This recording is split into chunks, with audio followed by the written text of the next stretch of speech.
চাতুর্মাস্য ব্রত কবে থেকে শুরু হচ্ছে, চাতুর্মাস্য ব্রতের মাহাত্ম্য সম্পর্কে আজকে আমরা জানবো। কিভাবে চাতুর্মাস্য ব্রত পালন করবেন, কি কি নিয়ম রয়েছে, কি কি বর্জনীয়, চাতুর্মাস্য ব্রতের সংকল্পমন্ত্র, সকল বিষয়াবলী আজকে আমরা আলোচনা করছি। শাস্ত্র সিদ্ধান্ত অনুযায়ী শ্রাবণ মাস, ভাদ্র মাস, আশ্বিন এবং কার্তিক এই 4 মাসে ভগবান শ্রীবিষ্ণু ক্ষীর সমুদ্রে শ্বেতদ্বীপে অনন্ত শয্যায় শয়ন করেন। আষাঢ় মাসের শুক্লপক্ষের একাদশী শয়নী একাদশীতে ভগবান শয়ন করেন। ভাদ্র মাসের শুক্লপক্ষের একাদশী পার্শ্ব একাদশীতে ভগবান পার্শ্ব পরিবর্তন করেন। তারও 2 মাস পর কার্তিক মাসের শুক্লপক্ষের একাদশী উত্থান একাদশীতে ভগবান উত্থিত হন বা জাগরিত হন। তো এই শ্রাবণ, ভাদ্র, আশ্বিন, কার্তিক এই 4 মাসে, বছরের এই 4 মাস প্রাকৃতিক কারণে মানব দেহ মনে রজতম গুণের আধিক্য দেখা দেয়। তো সেই কারণে কায় মন বাক্যে, দেহ মন বাক্যে সংযত থাকা বাঞ্ছনীয়। তাই ভক্তগণ কৃষ্ণ ভক্তি বৃদ্ধির জন্য চাতুর্মাস্য ব্রত নিয়ম পালন করে থাকেন। সকলকে চাতুর্মাস্য ব্রত পালন করতে হয় এই সেই সম্পর্কে শাস্ত্র প্রমাণ কিন্তু আমরা দেখব। তো চাতুর্মাস্য ব্রত কবে থেকে শুরু করা যাবে, শয়না একাদশী থেকে নাকি গুরু পূর্ণিমা থেকে? দুটোই করা যাবে, তবে বেশিরভাগ ভক্তগণ পূর্ণিমা থেকে ব্রত পালন শুরু করেন, কারণ সেই সম্পর্কে চৈতন্য চরিতামৃতে উল্লেখ রয়েছে। বঙ্গদেশের বৈষ্ণবগণ রথযাত্রার পূর্বে পুরীধামে পৌঁছে যেতেন এবং শ্রীচৈতন্য মহাপ্রভুর সঙ্গে সংকীর্তন রঙ্গে রথযাত্রা মহোৎসব এবং চাতুর্মাস্য ব্রত পালন করে উত্থান একাদশীর পর রাস পূর্ণিমায় ব্রত সমাপন করে নিজ নিজ গৃহে ফিরে আসতেন। অর্থাৎ পূর্ণিমা থেকে পূর্ণিমা বিধিতে বেশিরভাগ ভক্তগণ মহাপ্রভুর সঙ্গে ব্রত পালন করতেন। তবে শাস্ত্র সেটি উল্লেখ রয়েছে যে এই শয়না একাদশী থেকেও ব্রত পালন শুরু করা যাবে। এবং চৈতন্য চরিতামৃতে আরও উল্লেখ রয়েছে, শ্রী চৈতন্য মহাপ্রভুর পরম গুরু শ্রীপাদ মাধবেন্দ্র পরিপাদও নীলাচলে চাতুর্মাস্য ব্রত পালন করতেন। তাই সকলকে চাতুর্মাস্য ব্রত অবশ্যই পালন করতে হবে। যারা বৈষ্ণব রয়েছেন, ব্রাহ্মণ রয়েছেন, ব্রাহ্মণ, ক্ষত্রিয়, বৈশ্য, শূদ্র, সকল চাতুর্মাস্য ব্রত পালন করতে হবে। ভবিষ্য পুরাণে সেটি উল্লেখ রয়েছে, ইয়ো বিনা নিয়মম মর্ত্য ব্রতম বা জপ্যম এব বা চতুর্মাস্যম নয়ন মূর্খ জীবন ওপি মৃত হি সাহা। অর্থাৎ যে ব্যক্তি এই নিয়ম, ব্রত, জপ ব্যতীত চাতুর্মাস্য যাপন করে সে মূর্খ, জীবিত অবস্থায় মৃত্যুতুল্য। অর্থাৎ চাতুর্মাস্য ব্রতকালীন এই 4 মাস যদি কেউ ব্রত পালন না করে, হরিনাম জপ না করে, এই যে 4 মাসের যে নিয়ম রয়েছে চাতুর্মাসের নিয়ম পালন না করে, তাহলে তার সম্পর্কে শাস্ত্রে সেটি উল্লেখ রয়েছে ভবিষ্য পুরাণে। এবং ব্রহ্মাজি নারদ মুনিকে বলেছেন, হে নারদ, চাতুর্মাস্য ব্রত ভক্তি সহকারে পালন করলে মানুষ পরম গতি লাভ করার সুযোগ পাবে, ভগবত ধামে ফিরে যাওয়ার সুযোগ পাবে। স্কন্দ পুরাণে বলা হয়েছে চাতুর্মাস্য ব্রত কী নিয়মে পালন করতে হবে, যেমন শ্রাবণ মাসে শাক বর্জন, ভাদ্র মাসে দধি বর্জন, কী কী নিয়ম রয়েছে সেটি স্কন্দ পুরাণে উল্লেখ রয়েছে। বলা হয়েছে, শ্রাবণে বর্জয়েত শাকম দধি ভাদ্রপদে তথা দুগ্ধম আসিউ যে মাসি কার্তিকে চ আমিষম ত্যাজেত। অর্থাৎ শ্রাবণ মাসে শাক বর্জন করতে হবে, ভাদ্র মাসে দধি বর্জন করতে হবে, আশ্বিন মাসে দুধ বর্জন এবং কার্তিক মাসে সর্বপ্রকার আমিষ দ্রব্য বর্জন করতে হবে। ব্রত কোন দিন শুরু করতে হবে, সেই সম্পর্কে 3টি বিধি শাস্ত্র রয়েছে। বরাহ পুরাণে সেটি উল্লেখ রয়েছে, আষাঢ় শুক্ল দ্বাদশ্যাম পূর্ণমাস্যাম অথাপি বা চতুর্মাস্য ব্রত আরম্ভম কুর্যাৎ কর্কট সংক্রমে অভাবে তু তুলার্কে ওপি মন্ত্রেণ নিয়মম ব্রতি কার্তিকে শুক্ল দ্বাদশ্যাম বিধিবত্তৎ সমাপয়েৎ। অর্থাৎ আষাঢ় মাসের শুক্লপক্ষের দ্বাদশী তিথি থেকে কার্তিক মাসের শুক্লপক্ষের দ্বাদশী পর্যন্ত 4 চান্দ্রমাস, অথবা আষাঢ় মাসের পূর্ণিমা গুরু পূর্ণিমা থেকে কার্তিক মাসের পূর্ণিমা পর্যন্ত 4 চান্দ্রমাসকাল, অথবা কর্কট সংক্রান্তি অর্থাৎ সৌর শ্রাবণ থেকে সৌর কার্তিক পর্যন্ত শ্রী চাতুর্মাস্য ব্রতের কাল। অর্থাৎ এই 3টি নিয়মে ব্রত পালন করা যাবে। সংক্রান্তি থেকে সংক্রান্তি, আষাঢ়ের সংক্রান্তি থেকে কর্কট সংক্রান্তি থেকে কার্তিকের সংক্রান্তি পর্যন্ত আপনি ব্রত পালন করতে পারবেন, যেটিকে বাংলা মাস বলা হয়ে থাকে। সাধারণ বাংলা পঞ্জিকার সাপেক্ষে, বাংলা ক্যালেন্ডারের সাপেক্ষে সেভাবেও করতে পারেন।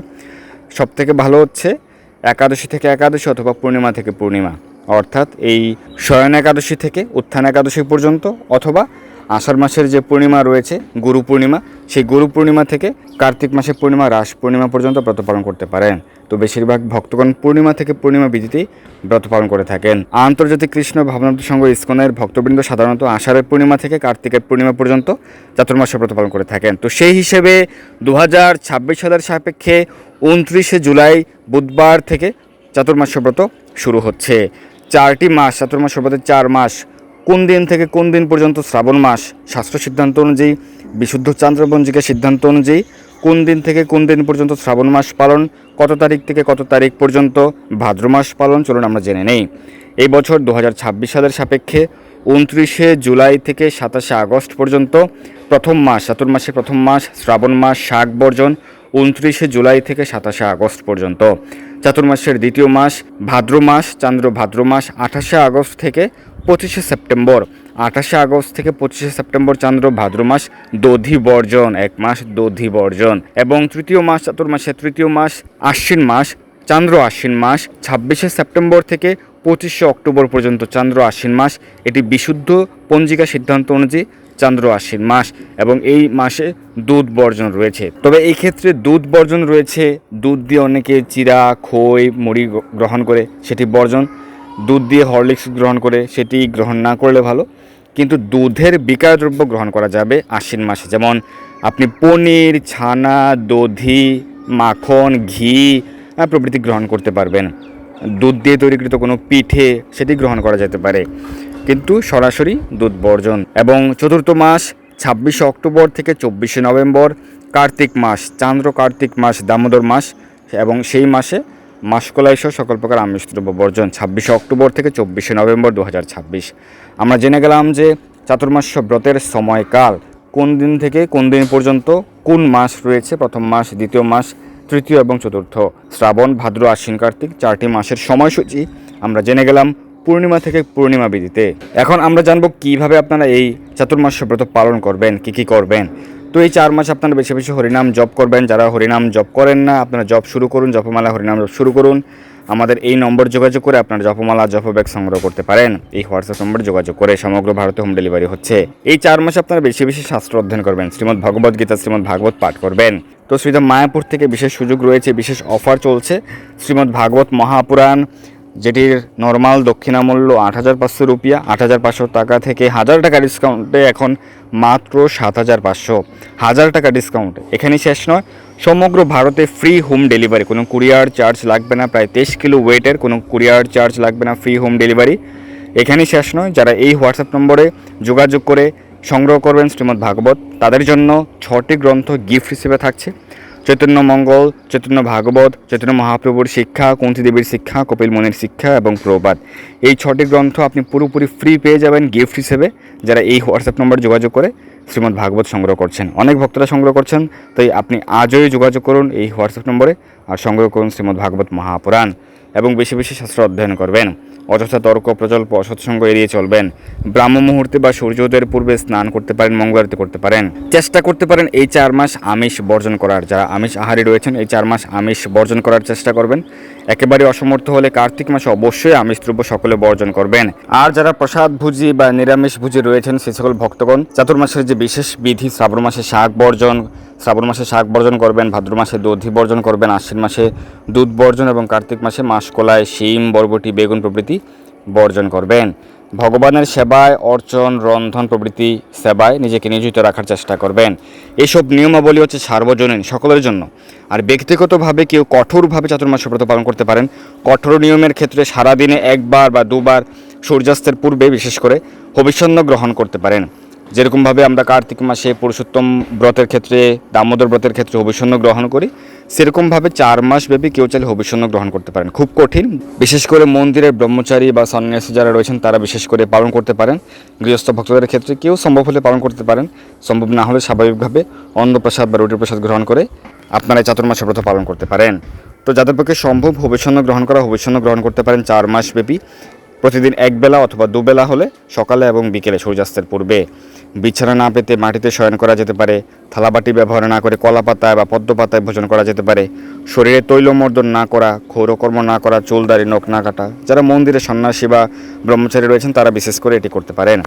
মৌনব্রত পালন অর্থাৎ কৃষ্ণ নাম, কৃষ্ণ কথা ব্যতীত প্রজল্প না করা।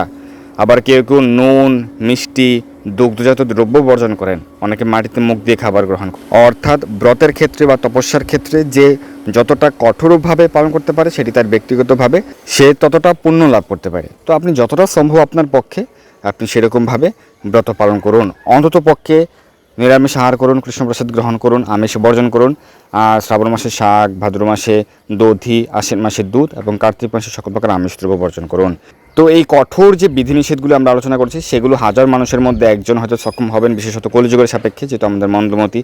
আমাদের উচিত এই 4 মাসে বেশি বেশি হরিনাম জপ করা, প্রাতঃস্নান করা, শাস্ত্র অধ্যয়ন করা, ভগবানের সেবা আদি করা, ভগবানের প্রসাদ গ্রহণ করা। তো কেন চাতুর্মাস ব্রত পালন করতে হবে? ভগবানের সন্তুষ্টির জন্য। সেটি হরিভক্তি বিলাসের পঞ্চদশ বিলাসে উল্লেখ রয়েছে।